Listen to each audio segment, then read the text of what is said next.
Good afternoon, ladies and gentlemen. Welcome to Tech Gig webinar series, our endeavor to empower techies. We believe that sharing of knowledge is the key to enhance our skills and grow us as professionals. With this principle in mind, we've initiated a series of webinars conducted by industry experts to give you all a crisp insight of various domains. The topic of this session is Government's Initiatives on Internet of Things 2015. And our guest speaker today is Ravinder Dastikop. He's a director at CWEL. Ravinder is an educator and speaker on cloud computing. He's currently serving as an assistant professor, Department of Computer Science and Engineering at SDM College of Engineering and Technology. During 2004, he spent a sabbatical in Infosys, Bangalore, where he studied knowledge management systems. And being part of many conferences, he has taken up different roles of paper presenter, chairing a session, and reviewing the paper and more. We expect this webinar to last for about an hour with 40 to 45 minutes of presentation and remainder time for Q&A round. So if you have any questions, please send them using questions tab on your GoToWebinar control panel. So without further delay, I introduce you all to our guest speaker. Over to you, Professor.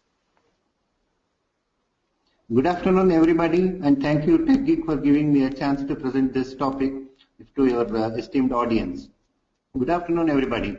In today's presentation, I'll be talking about one of the fundamental things that are changing the way we live and do our business, and that is called digital technologies. As you probably know, since 1950s, digital technologies are shaping our life every deeper and even deeper. For example, telephones in the 1970s, and TV in the 1980s, Internet in the 1990s, and 2000 and all web technologies have changed.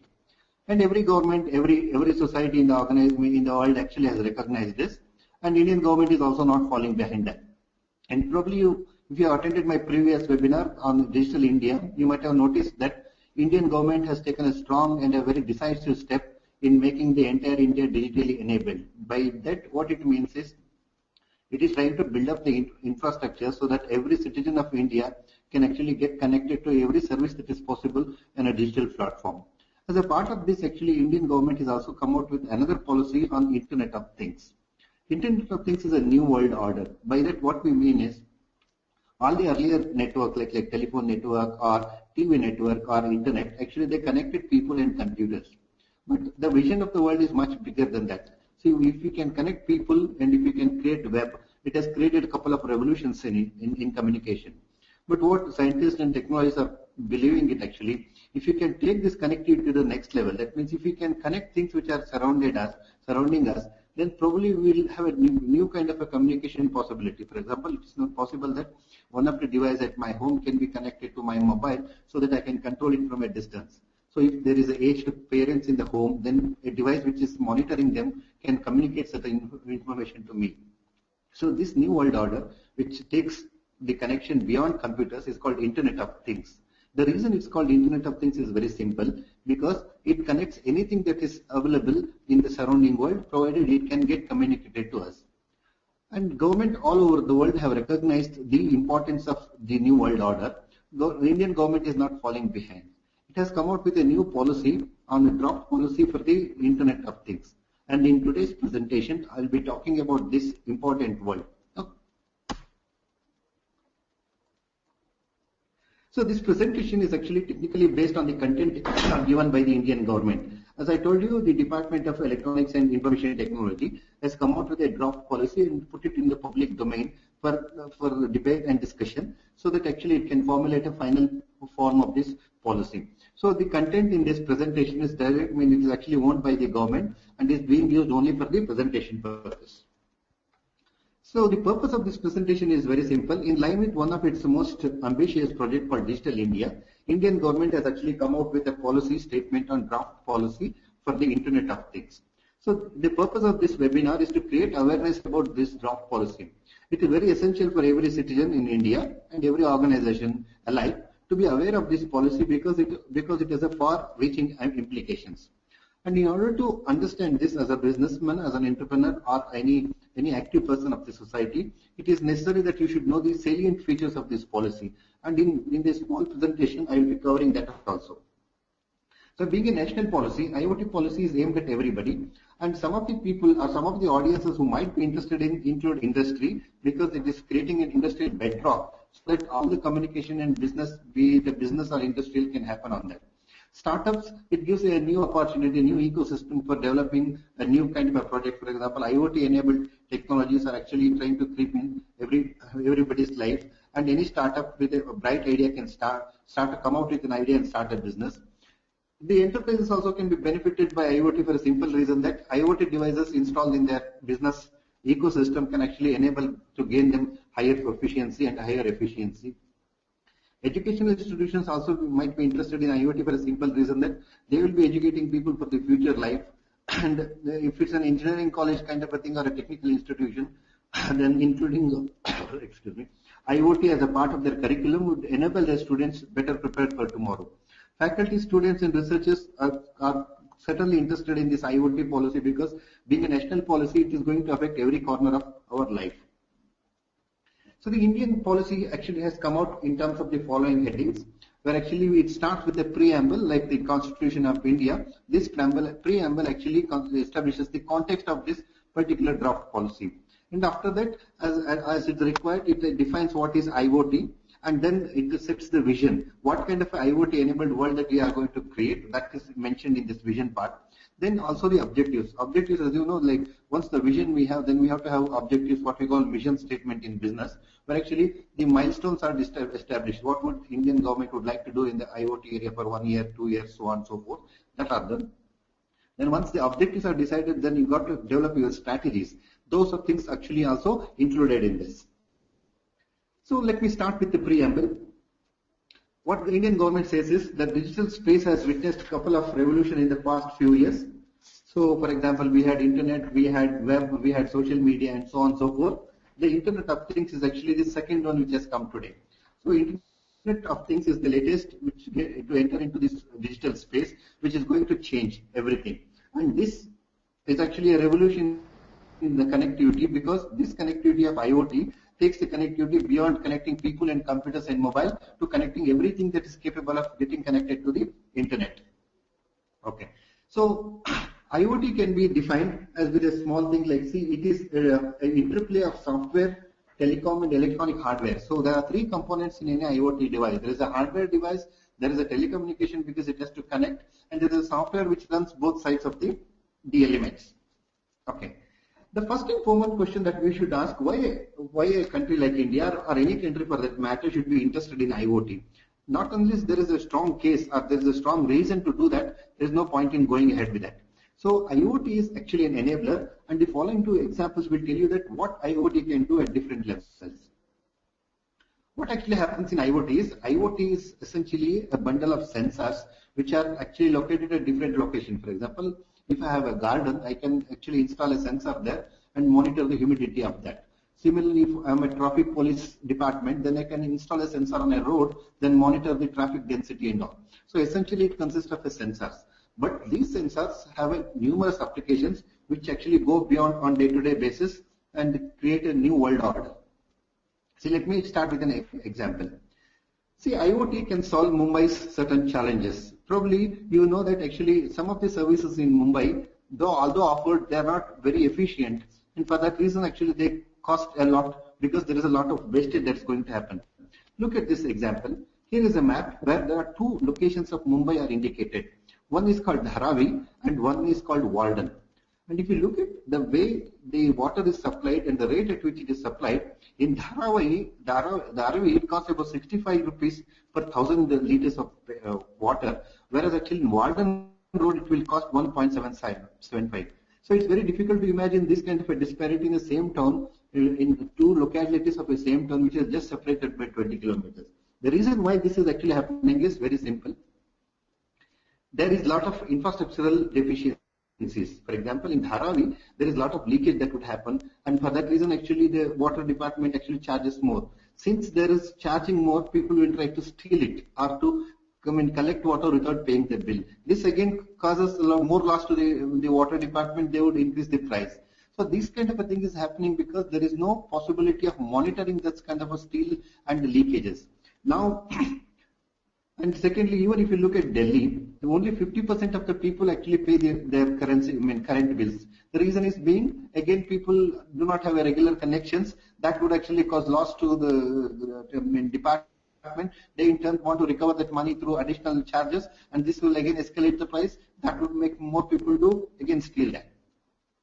If you look at the picture which is showing on the screen right now, you will realize that this is a normal scene you find many places in India. So there are few regular connections into this electrical pole, but others are actually poles, the connections which are illegal or unauthorized.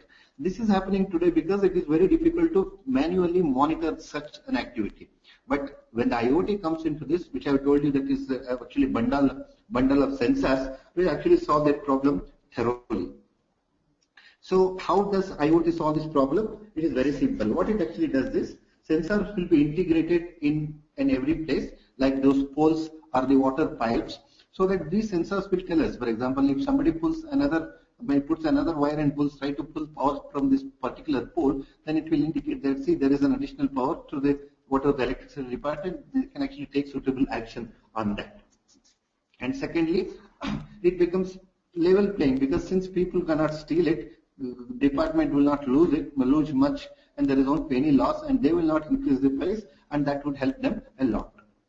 So in a world where things are connected, not just computer, it is called IoT. So now it's a question time. If you have any question, actually you can put it on the question tab so that I can answer. The second example I want to show is totally different. See, the previous example of IoT which I showed you in a real-time example actually will solve the problem of a town or a city. But the applications of IoT are not only limited to only one or a big picture. It can solve even a small problems like this. Look at this. Here is a company which has developed a very unique kind of a toothbrush for us. So this toothbrush actually is connected to a game, your mobile device, and it's called gamified toothbrush. So what it does is actually, if a kid you want to use this one, and whenever the kid starts brushing the tooth, the movement actually is connected to a device on a game on a mobile device. So while the kid is actually playing the game by brushing his tooth, it is ensured that only the correct movements of the brush actually give a score to that kid. So that means by indirectly you are teaching your kid to brush well. At the same time, the IoT device is actually helping you to play the game. So this is another diverse example of IoT in which actually a very ordinary but very challenging act of teaching your kid how to brush well is solved by what is known as IoT. The sensor is actually installed inside the brush, which conveys all the messages to the gameplay. Not only that, even an elder person can actually also look at this particular device and get help. For example, after a certain age, for us, most of the adult people, the brushing becomes an unconscious activity. We just do it mechanically without realizing that there are certain teeth that we don't touch any day, and there are certain teeth which we will never touch for a reason that thinking that we are brushing all teeth equally. So that's not going to happen. The IoT, this gamified brush, actually solve that problem very well.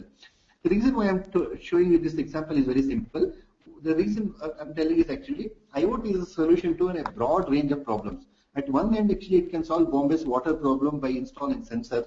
On another end, actually, it can help a kid to understand how to brush, or at least learn how to brush cleanly, and elders how to monitor their brushing habits. So IoT thus is actually a kind of a solution which is in search of a problem. That means you give a kid problem like brushing a tooth, IoT can help you. Or if you give a challenge of electricity being distributed very fairly in Mumbai, you can actually solve that. So that way IoT is going to help a lot. IoT's applications can go to any level. For example, they can be applicable at building level. That means you can put sensors and build up a security mechanism for a building or an apartment, or it could be at a city level. In city level, actually, it will create a smart city. What is the Indian government is trying to do? Probably you know, as part of modernizing India, the Indian government under the leadership of Modi is planning for 100 smart cities. Smart cities are nothing but an integrated application of IoT devices, from street light to your power monitoring to your environmental monitoring to pollution control will give you a kind of a new kind of a city where actually every device is smart enough to take its decision, monitor the environment and act accordingly. So in the smart cities, actually it is possible to have a zero emissions because the IoT devices installed at every location, every corner, the IoT devices which are installed in your vehicle can actually control, warn you and also seize your vehicle or prohibit your vehicle because they are exceeding a certain limits of the pollution control. IoTs can also be helped in emergency services. IoT applications, I told you, is very diverse. That means you cannot just imagine a situation where IoT cannot be applied, and that is what actually is all about. So now I'll get back, after giving these two examples, the point was to say that IoT has a wide and diverse application area, and with the realization of this, Indian government has come out with a policy, and now this is what I'm going to tell you.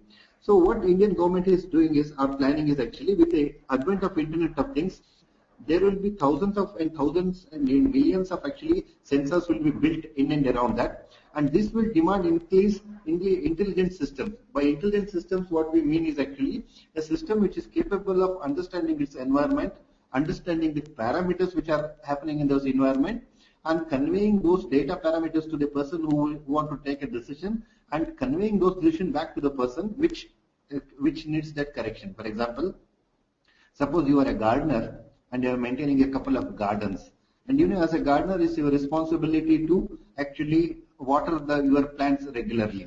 And assume that your gardens are scattered in different places between say 40 to 50 kilometers, and you decide that there is a particular time of the day where actually you have to water, for example 2 o'clock in a particular garden.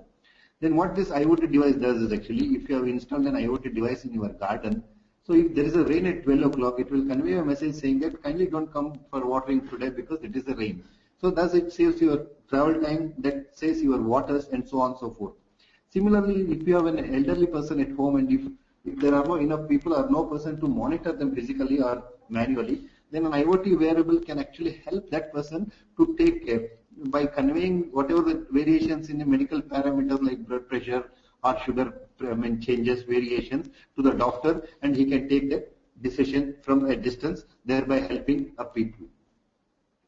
And the idea behind the Indian government is also to take advantage of this technology to improve the living of many people and thousands of people. Okay, so that's exactly what is happening in the smart cities, and probably anybody who is following newspaper today know that Indian government has decided to have 100 smart cities, including 4 in my Karnataka state. So Indian government is actually planning and investing a lot of money of running into a few thousand crores. The whole point I'm trying to stress is that we have a technology on hand today, and Indian government has taken a bold step of actually implementing this, implementing a new structure to the cities so that it can take advantage of this one. So India's smart clean plan, actually, as I already told you, this is what it is. And we already have one city which is already implemented and started operating. That is actually in Gujarat, called GIFT. So once the idea of smart city, internet IoT is enabled, actually then there is no limit for what you can actually use it. For example, you can have a smart parking. Smart parking, like today already we use this Google Map to help you assist in traveling, finding a path in a metro cities and all. Smart parking will tell you that in advance, before you actually reach the parking lot, it says whether there is a space to park your vehicle or not, what is the earliest time that you can get a space to park your vehicle, and so on and so forth. Similarly, intelligent transportation system will help you to find out, track the particular path so that you can reach your destination fast enough.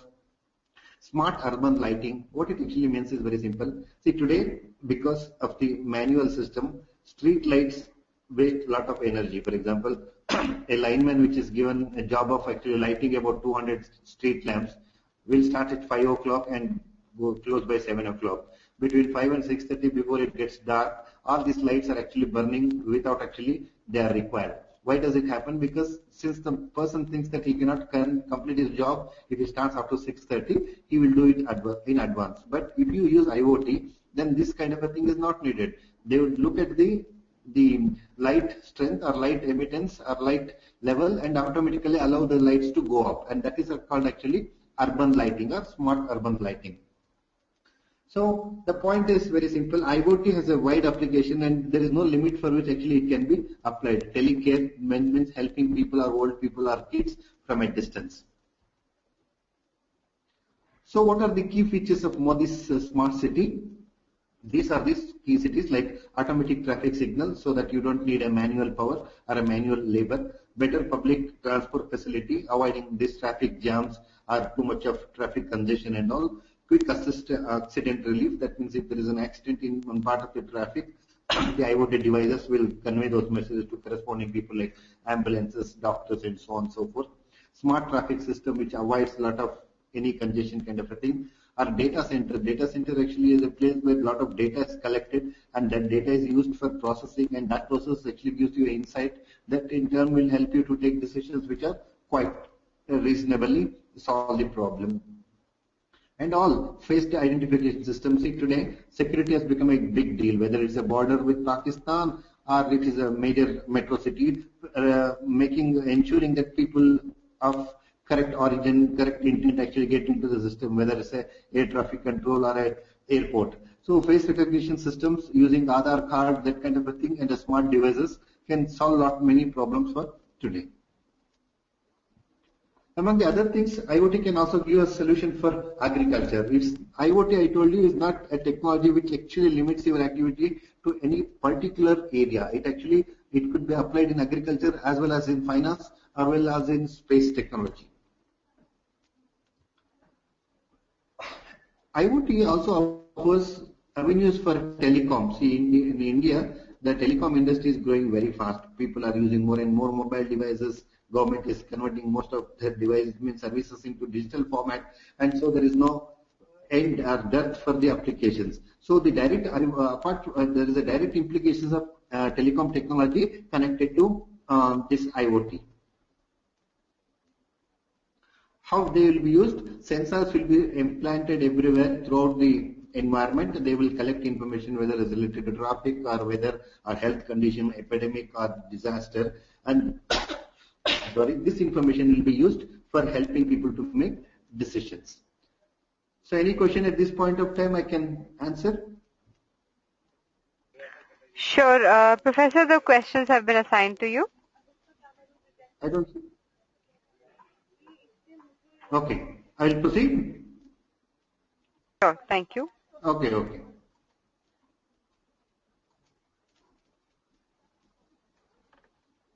Okay, so see, the IoT phenomenon is not only affecting India, it is actually affecting many countries in the world, and many countries have already taken many steps towards this. For example, countries like United States, South Korea, and Taiwan, and they have been working very hard in taking advantage of this, and they are slightly ahead of that. But fortunately, India also seems to be taking a lot of steps and actually started working in this area. Now look into what are the different keys to people who are involved in this actually. So promotion of IoT, that means it is our responsibility to create awareness about IoT possibilities among all the population. For example, a farmer in a remote area will not be knowing that a sensor can be used and which can help him actually taking advantage of those technologies to save a lot of labor, money, and even water, unnecessary watering, that kind of a thing. Okay. With industry, the Indian government is also planning a collaboration. See, IoT is a national level phenomenon, and you cannot expect one agency like government to do all the wonders. So Indian government is also planning to do many things in collaboration with the government, with the industry, and government is also taking many steps. So in order to establish work with the industrial institutions and organizations. So the summary so far is that IoT is a new phenomenon. It's a new enabler. So by getting installed sensors, they collect information, they transmit it to the decision maker, whether it's an individual who is trying to monitor his vehicle or the government which is trying to monitor the urban planning and help that way. So IoT being that important, Indian government has working a technological landscape of new cities called smart cities.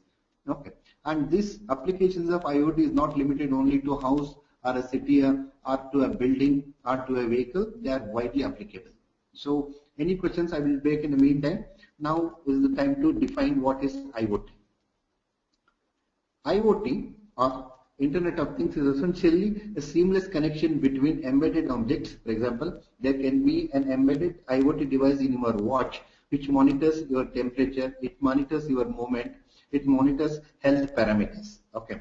And in which communication with any human intervention is possible. For example, what it means is there can be an IoT device connected to, installed in your refrigerator in home, which will convey you a message that there is little milk today, please bring milk while you are coming home.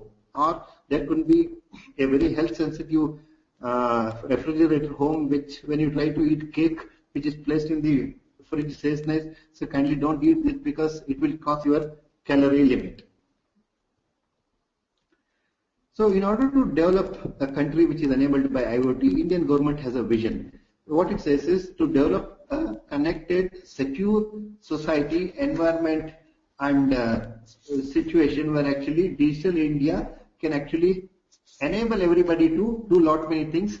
Okay, so this is the vision of Indian government. Objectives. So with a clear vision, Indian government also has decided certain objectives, and I will just cover one by one. Just consider a scenario to create an industry of India which is equivalent to about $15 billion. And you know, when the Indian government decides to create a market, it seeks the cooperation of the industry. And the first implications of this is actually creation of millions of jobs for everybody. So that's the first thing. And the second action that Indian government would like to take is to undertake the capacity development. See, the new technologies will not automatically happen unless you enable population to participate in it. For example, if you want Indian people to participate in web technology and all, then you have to enable them to use how to use a keyboard, how to type on a computer and all. Similarly, in order to enable the whole population, IoT, you must enable them, and that process of actually making people enable through education, through training, to awareness is actually called capacity building. That is the second objective of Indian government. To understand the research and development at the level of assisting technologies. Whereas IoT is actually a central idea of sensing and deciding, you need an additional technology which surrounds it. For example, if you are installing an IoT device in a garden, then you need a lot of technology which will ensure there is enough power supply for that, enough protection for that, enough kind of a security for that. So those technologies are called assisting technologies which you need. Thirdly, you also talk about strategies in terms of what we call demonstration centers. That means in order to promote this kind of a technology, the government is planning some demonstration centers like in Delhi, Calcutta and remote areas so that people can actually see them in action and work towards that or start applying them. They also want to do an R&D. See, these technologies are worldwide technologies, but when applied to a particular country like India, where we have a good mix of rural and urban cities, then we need to develop our own solutions for our own conditions. This is done through what is known as R&D invention. And to participate, to make the people participate, you have to develop some incentives also. For example, you have to give some kind of incentives for employees to change over from other devices to IoT. Similarly, you have to help a farmer to take advantage of this new technology by leaving behind his old technology. For this, probably he needs little money as an investment. That is taken care by this government policy. And domain specific, I told you IoT is a very general tool. It is applicable in space applications as much as it's in agriculture. So the Indian government is also trying to do that kind of a thing so that it can actually help specific demonstrations so that people can be converted into that. And as you know, this smart city at different parts of the India, where actually they will help you to understand the concept so that people can actively participate by taking advantage. For example, when solar powered houses were built, it took a lot of education and training for the to be made for the public awareness so that people can start using solar power at least for heating water and other things. One of the problems of today modern world is many a times we get is epidemic, and most of the epidemics are waterborne. So smart water policies will help you to avoid this problem. For example, any installation or any device installed in water tankers or water pools and all, which a smart device can tell you whether this water is drinkable or not. So if it is not drinkable, it will not be supplied to city at all, causing a problem and then creating a rush in hospitals. So smart water is one other application of IoT. One of the perennial problems of modern life is actually the environment is getting polluted, and that is creating a lot of problems. For example, people living in Delhi know that actually the pollution levels of Delhi have increased so much so that actually it's almost practically true that every small kid actually is likely to get an asthma kind of a thing, and it needs a severe treatment. So now with the installation of the technologies like smart tools and all, it is possible that actually you can avoid or at least control certain things to certain levels so that people can be made healthy. Smart health is a scheme where actually those people, either elderly people or small kids who need a treatment and who cannot be reached, hospital or doctors cannot reach, can use these IoT devices installed at those locations to collect the health parameters and treat them from remote distances. Similarly, smart weight management. So it is like, see, some time back there was a revolution kind of a thing. You just add E and that becomes a new business, whether it's e-commerce or e-sales or e-marketing or e-education, so on and so forth. Similarly, the IoT is making everybody smart, everything smart, and helping us to create a world where decisions can be made by the use of information collected by the devices, which are sensors which are installed everywhere. Smart agriculture is another example, and smart wearables are another example.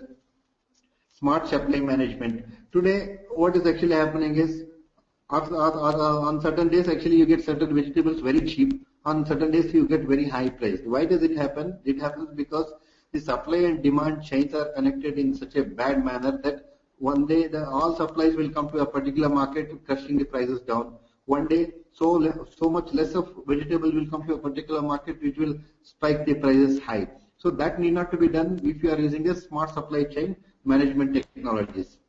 Smart manufacturing is another application which Indian government is trying to support, where you eliminate the wastages, streamline your manufacturing process, that you can achieve greater levels of efficiencies and scale.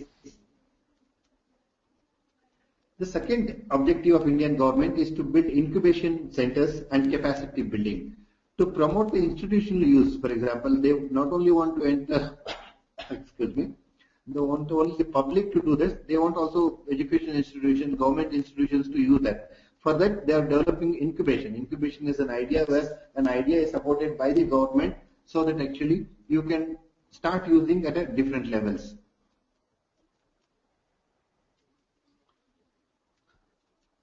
Similarly, semantic technologies, see today actually language is a big barrier, and converting or translating from a from a language to another language costs a lot of money. But the IoT devices with the smart built-in features into that, they can help what is known as semantic technologies, which will help people to understand different languages, or at least machines to understand different language, so that practical help can be given to many people. Third one is actually facility IoT innovation, actually impact of define necessary roles which are needed in future. For example, I told you IoT is creating a new world order. What we are seeing is only at the tip of the iceberg. But in order to predict or even to spot the trend which is possible, the incubation centers will support that kind of a research. Awareness programs. You have to create more and more people the awareness about IoT and help them or encourage them to use that. And that is also part of the Indian government strategy which is happening these days. And in collaboration with the government, okay, and the education institution, the Indian government is planning some center of excellence. For example, very recently they started the center of excellence in IoT with NASSCOM, and NASSCOM is is a part of it's an association of Indian software companies. So if you are running an institution or if you are running an enterprise, then if you are interested in developing a center of excellence in part of the IoT, that option is always open for you. You can say it. So the whole theme of this presentation is that what government is offering, what it is trying to build, and in what ways it is expected people, when we expect people to participate, and what is that it is offering people to actually participate in that. And Indian government is also trying to develop 5 centers of 40-seater capacity to promote the idea and the implementation of IoT across India. So any questions you can put it on the question bank tag, then I can go. Now that I have told you that the Indian government is putting lot many things, including building smart cities or incubation centers, or helping industries to create a center of excellence and all. In order to do anything at this level or this scale, you need standards. So standards are those things which will help people to exchange information so that there won't be a confusion among what is being shared, or there won't be any lot of overheads in conveying an information from a source to another source.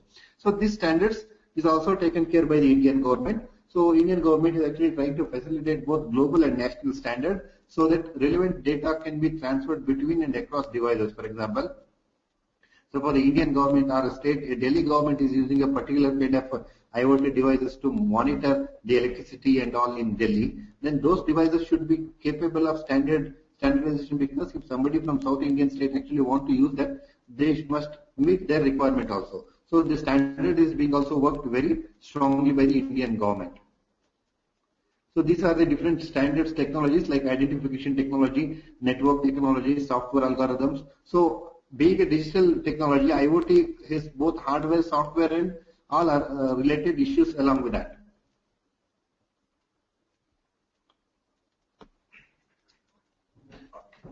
Indian government and the Indian population taking IoT as a kind of a new revolution. So for that, actually, they are innovating a lot many in terms of innovation, research, and related activities. For example, innovation is actually finding a new application for an existing technology. Today, IoT can be applied to health as much as agriculture, or to transportation, or to the smart city, or to education. But these are only the, again, tip of an iceberg. That means we have not actually exploited the full potential of IoT. So in order to do that, the Indian government is promoting this innovation and research either at individual institution level. It is planning an international IoT research council, which is part of an international collaboration, and the Indian government is taking active role in this. And you know, if an individual or an institution is interested to participate actively in this, government is going to put money in your venture and help you to take advantage of this one. As you know, any revolution of a national scale should happen as an enterprise, and for this you need funds and other resources. The Indian government is investing a lot in this. There are venture funds available. For example, IoT device consists of hardware, I told you, and some of the parts which include is memory, processor, sensors, devices, and all. So if you are starting a small enterprise, the Indian government and even the Indian industry is ready to invest a lot of money into that, so that if it is promoted, probably it becomes successful, and then the successful venture will create a new both entrepreneurial and job market. And if you are trying to import certain items, and if it is very crucial and relevant for India, there is actually a duty benefits. And on the other side of that, actually, if you are trying to develop an indigenized product, and you also get a production from the import market. I mean, what Indian government is saying is, if you are doing to develop something locally, and if there is an international competition, they will try to protect this by imposing certain of the custom restrictions so that Indian market can grow in those particular products and services. And if there are similar projects in other countries who are at the same path or on the same level of progress in the IoT, then participation is allowed. For example, one institution in India can actually collaborate with another institution, say in South Korea or China or any other country, and come out with a collaboration project which will be supported by the Indian government. And government is also providing a list of items which can be produced within India for which it needs supports, and also independent developers or independent agencies who can take advantage of this one. And as I told you, there is a preferential market access. What it actually means is, suppose you are an indigenous product, and if there is an international market product which is available, then there will be an import restrictions on that product, so that the local producer of that product will take advantage or will have an advantage of supporting this particular project, so that it can be made to grow within India.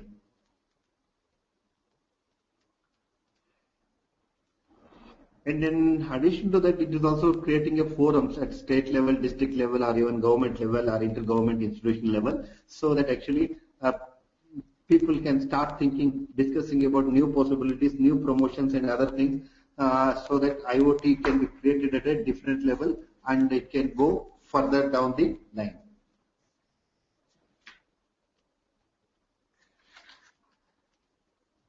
See, all technologies finally come to the person's level. That means unless you make people capable of using those technologies, they become useless. For example, if you are installing a variable on an old patient or old person who has medical care, unless he understands and appreciates it, it is not possible to take benefit of that. Similarly, unless you train your kids or your students on the new technologies, then they are also not going to accept it well. And that would actually create a kind of a strong point which will prevent us actually taking advantage of IoT devices. For this, what we need actually is called human resources development. For example, if you want to participate in India in a software development, you need software engineers.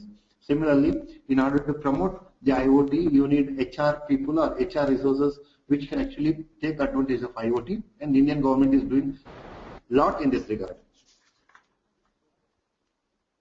As you can see in these stages, create IoT education and awareness. That means you can actually introduce an IoT device, an IoT course in your context. For example, as a faculty in an engineering college, I have introduced an IoT course for my computer science engineering in the 7th semester. Any faculty or any company can actually do this, create a course within their context and educate its stakeholders like employees, students or citizens, and help government to promote this idea. So with this, actually, I have come to the conclusion of my presentation. The whole idea of this presentation was to tell you that there is a new revolution called IoT, and this IoT takes the connectivity to a next level. Until now, we have limited our connection only to other person and other computer. IoT will be trying to connect everything and anything which is capable of sensing the environment, converting that sensory information into conveying it back to the person who can take a decision, and allow that decision to be employed everywhere. So that's the whole point. And taking note of the potential of this, Indian government has come out with a draft policy which will help people to take advantage of this particular technology at every level, individual level, institution level, government level, and so on and so forth. Okay. So with this, actually, I come to the conclusion of my presentation. If you have any specific question, you can ask me right now. Thank you, Professor. Thanks for the insightful presentation. Yes, we have a lot of questions now. I would request you to take them up.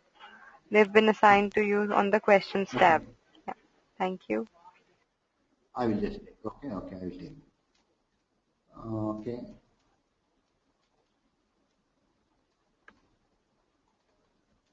Okay, everyone must have a smart device. Okay, there's one question by everyone must have a smart device. Yes, actually, sir, to take advantage of any technology, the basic element of that technology you must have, whether you are an individual or institution. For example, if you want to take advantage of a TV network, at least you should have one TV at home. It is not a must, but if you have that, then actually that will make you a beneficiary of that. So it is true of computers, it is true of smart devices, and it is true of everybody. But the government schemes and the market forces are like that. They are making these devices cheaper and cheaper by every day, so that actually everybody can take benefit of this particular thing. Okay. Okay, I'm not able to see this question. Okay. The next question is, How can we participate in this initiative and can use this job generation in India? Okay. See, the job generation in India due to IoT will happen at different levels. For example, if you are part of an enterprise which is coming out with an idea of devising, developing an IoT device, then that would create an enterprise and that will create a job within your own organization. If you are not that venture enough and if you want to participate at a different level, then there are many IoT technologies which the government will start using. For example, smart lights, smart lamps, and other things. See, it also needs a technical people who can manage this. For example, you need somebody who understands basics of IoT and who can apply for within a job context of his job whether an IoT device is employed in deployed in a garden or a hospital. So that will also create a kind of a job for you. The next question is, how many Mumbai water problem can be solved using IoT? Okay, this question is very simple. See, I told you that the location where this lot of leakages are happening is fairly a lesser wealthy part of Mumbai, and there is actually a linked problem. That means there is a lot of wastage that happens because the local water supply company is not managing it properly. The reason why they are managing it properly is because there is no incentive enough to manage it, because there is a lot of steals of water that is happening. Somebody is stealing. So this cycle of stealing, less management, and the consequences creating kind of making it prohibitive for people to buy water because their prices are very high.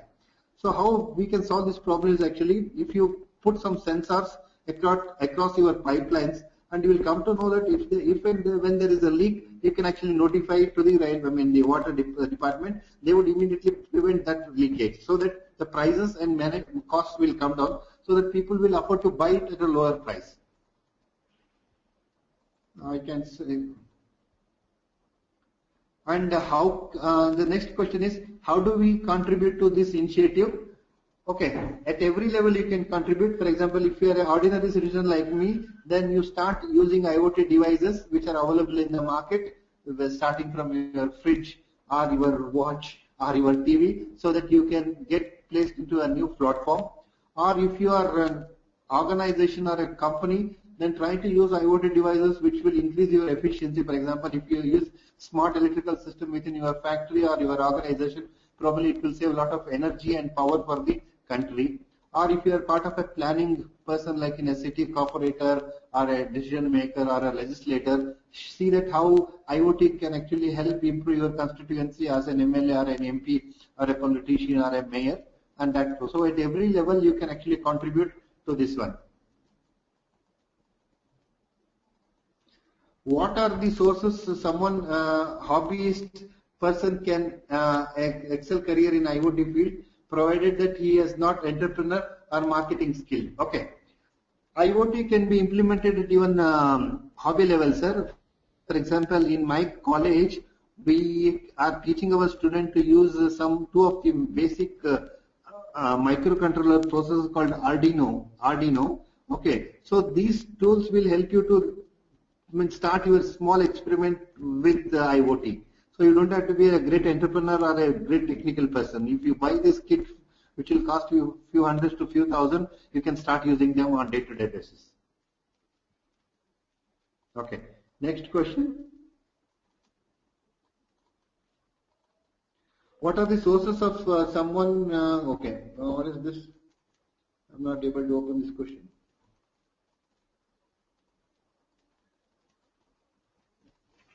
Professor, may we request you to undock the questions tab, and then you would be able to see the questions in full? Yeah, Sure. trying to open that. You can let me know who's written it. I can read that out to you. I think it is better you start reading questions because I'm finding it a little problem here. Sure.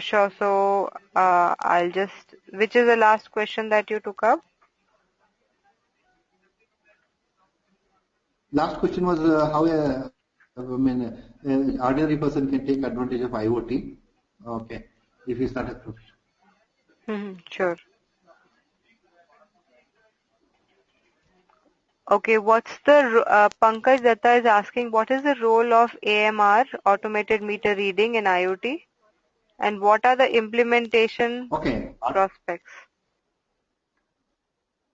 Okay, see all the sensor devices in IoT, they have a threshold. That means if you have installed an IoT device in a garden, okay, which is monitoring a particular like automatic meter and all, then the IoT device is told that if a particular threshold is crossed, then you let me know, send me a message so that I can take an action. For example, suppose you are using an IoT device to watering your plants. Then if the level of humidity changes, or to a certain level, either above or below, then depending on what needs to be done, either watering is done or watering is stopped. Similarly, suppose you have installed an IoT device where there is electric supply, then depending on the requirement, the supply is either controlled or actually stopped or started, depending on that. So automatic meter control or reader will help you to provide that data to the IoT device, which says so this is the flow, and based on that flow, an IoT device will take a decision. Thank you. Next. We have a question from Shivaji Mali. How do we contribute to this initiative? Okay, I answered this question, but again I will answer. See, the IoT is a national level, activity. So, depending on where and which part of the spectrum you fall, starting from Prime Minister to an ordinary citizen like me, you can contribute at a different level. The first and foremost level you can start at the bottom level is actually, if you are a citizen like me, you can start buying some IoT devices like a smart TV or a smart fridge. That will help you to start getting footholds into IoT, which will give you more insight about your food habits or help you to get some missing items and so on and so forth. But suppose you are running an enterprise like a factory or institution, then you can install some smart devices or a smart system which will give you additional efficiency. For example, you don't have to waste electricity in the street lights within your campus, or you don't have to waste bandwidth in your institution when it's not being used. Similarly, you don't have to waste light in a library when people are not reading. So there are different things. And if you are a politician, if you are an MLA, MP and all, then you can think of using these smart IoT devices within your constituency, like building smart roads or building smart cities and so on and so forth. So no matter wherever you are, there is IoT can play a role and you can make contribution.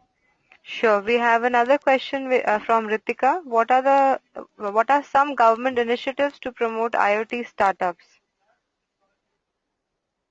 Okay, IoT startup, I told you there are three ways in which government would support. So if you have some indigenous idea of developing an IoT, then there is a venture funds given by government in collaboration with the Indian industry. That's the first thing. So, but secondly, and if you have a very indigenous product and if you think that there is an international competition, and government will also give a preferential marketing rights to you. That means if you are selling it in Indian market, then they will ensure that the foreign competition you can avoid. That's the second thing. Third one, if you think that you have a product or you have seen a product elsewhere in the world, and if you think that it has certain applications within the Indian context, then you can actually go for a collaboration, even that is supported by the Indian government. So these are the three ways actually it helps a startup or an entrepreneur who is interested in IoT. Sure. Thank you, Professor. We have another question from Nikhil. Is there any government development center where we can learn about IoT? Yeah. See, actually, Center of Excellence they have established and they are also promoting. That means they are planning 40 demonstration centers and development centers across India under the policy. And one of the already established Center of Excellence in IoT established in collaboration with NASCOM in Bangalore. So there actually it is, it's a kind of R&D center always, as well as a marketing center where products are being evaluated, tested and developed. In addition to that, there are some institutions which are coming up. Yes.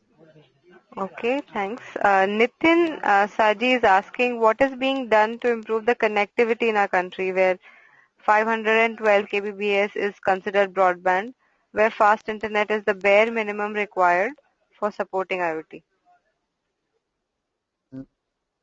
Yes. Okay. See, no, I told you actually Indian government is putting every money and every effort into this. In fact, in very recent moment, one of the recent press conferences, our Prime Minister told us actually in the past, civilization used to start on the banks of rivers.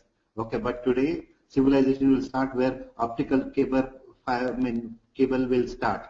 So every gram panchayat in India is getting a fiber optical connectivity within next 4 years.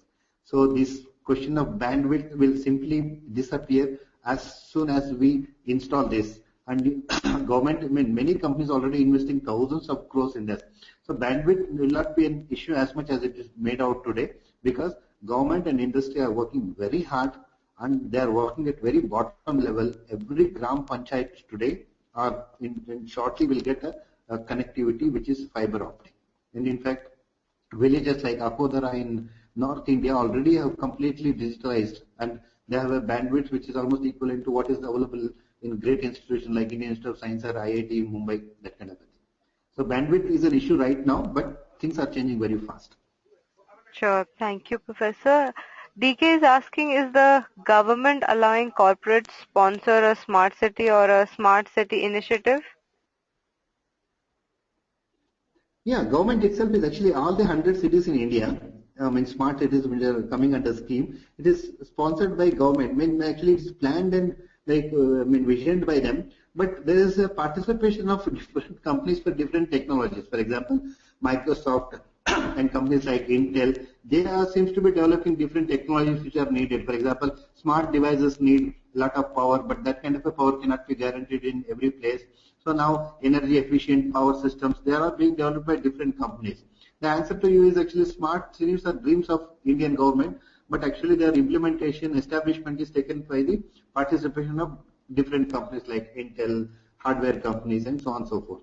There is a role to be played by everybody, entrepreneur, industry, government, and everybody. Yeah.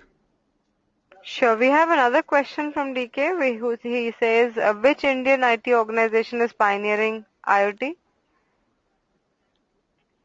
Okay, actually there are 5 startups in India. Okay, based in Bangalore. They have different applications like smart cars to smart streets, and all. These are the IT startups.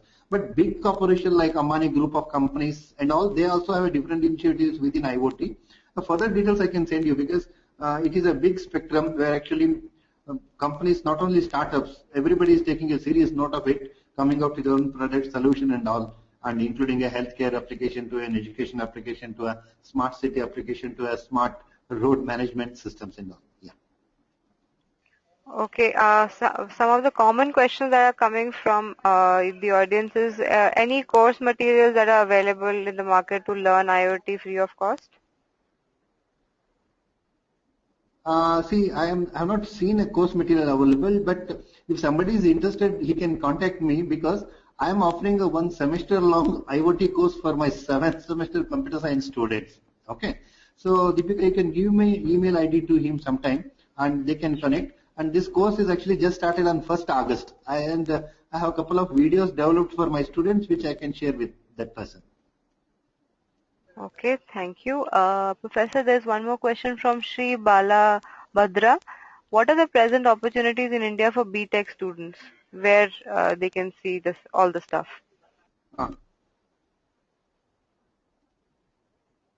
okay, BTech students. Okay, I teach BTech courses in my college, and I can certainly tell you.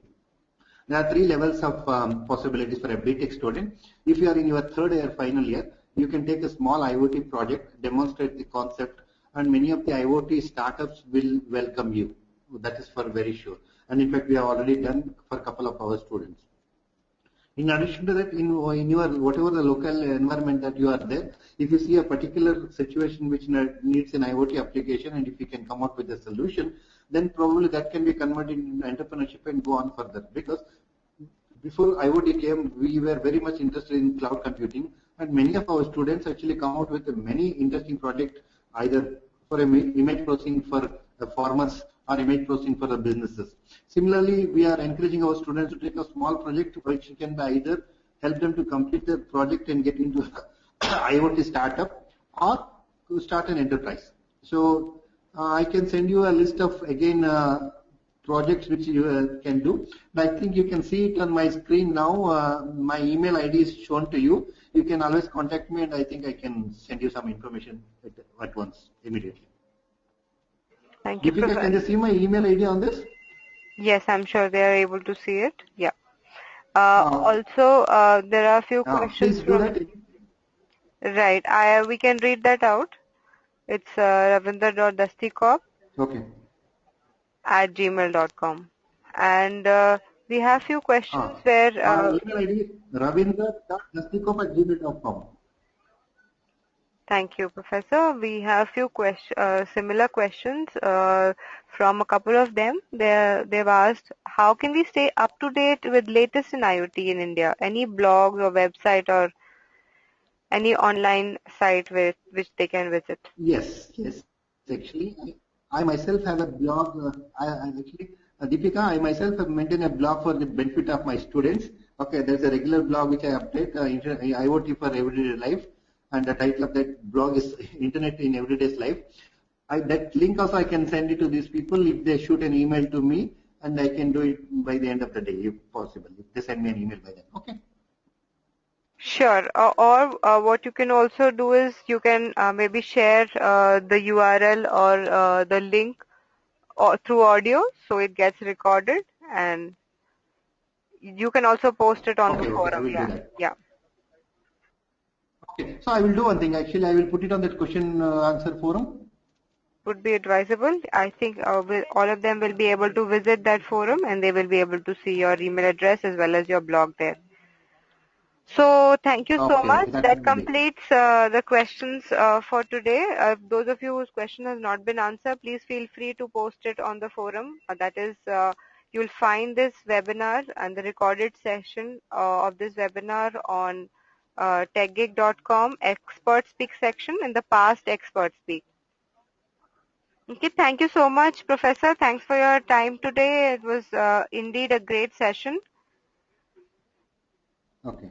And I would also, Thank you. thanks a lot. And we would also like to thank all our participants for their support in making this webinar a success. The recording, like I said, will be Okay. available on techgig.com within a day or two. Thank you, everyone. Thanks for your time today. Okay. Thank you. Bye. Thank you. Bye-bye.